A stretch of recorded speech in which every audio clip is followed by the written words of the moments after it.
Madame Coggia. Merci Madame la Présidente. Cet amendement vise à redonner un sens aux articles liminaires ou de cadrage votés par le Parlement en exergue des lois de financement qui, à partir de la comptabilité nationale, donnent aujourd'hui une vision inexacte de la répartition des déficits. À travers cet amendement, nous proposons de rendre plus sincère et fidèle à la réalité la répartition des déficits en corrigeant la présentation des comptes des administrations publiques de 2026 de certains éléments, dont, entre autres, de faire le reclassement du CAS pension sur la base du calcul d'une vraie cotisation employeur par référence au taux du régime général, 17%, soit environ 10 milliards, et de la mise en évidence d'une dotation d'équilibrage pour le reste, soit 41 milliards.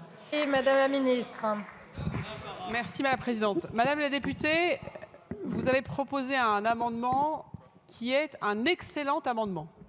C'est un excellent amendement parce qu'il nous propose d'avoir une discussion qui se fait après transfert entre État, Sécurité sociale et collectivités.